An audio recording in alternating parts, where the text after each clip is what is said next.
Hi everybody, this is Carmen with Main Street Yoga. I wanted to talk about shoulders today. I work with a lot of individuals who work in office settings, and in our community, if you're viewing from out of town, we tend to have a lot of like office jobs.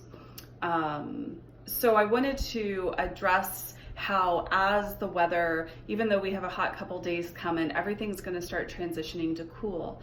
When the weather starts to transition to cool, our activities go inside, there's more sitting, there's more stillness, we don't have as much opportunity for movement, so that keeps us confined into seats a lot of the time, whether we think about that or not.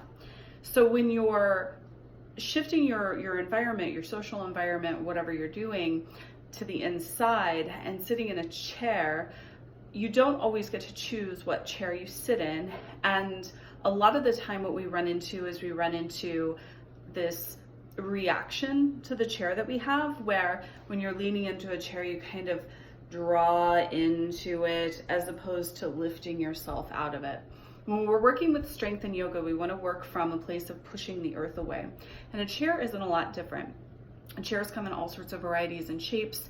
A lot of them are meant for, you've got the ergonomic chairs in a lot of office settings now, which are great, but how often do we actually press ourselves into the shape that chair is creating?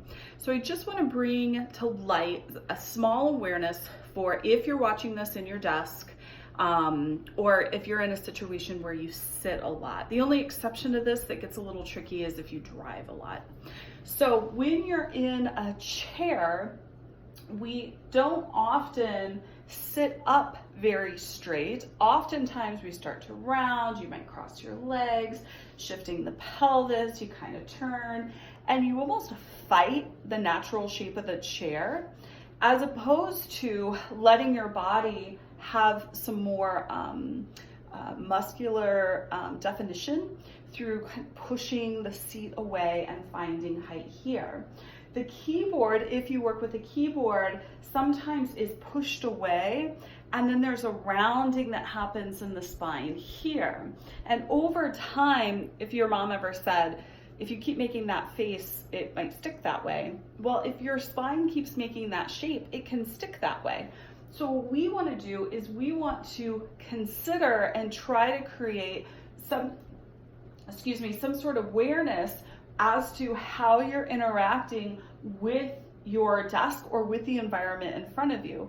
So maybe that means drawing the keyboard closer to you so the elbows rest just below the shoulders, and maybe even adjusting your screen closer so that you're not reaching forward trying to figure out what the screen is saying. How can you realign your body? Maybe you don't even use the back of the chair, or if you feel like you roll back in your pelvis, maybe you take a folded blanket or towel and put it under the meat of the buttocks so that you're creating a little shim, and it helps prop up your pelvis a little more so that you can hold your seat stronger. Let me know if you have any questions, maybe even putting a little post-it to the top of your computer saying, are you sitting up? Are you pushing the chair away? Kind of things might help you remember to have better alignment so that you're structuring the front of your abdominal muscles and taking some of the pressure off the back.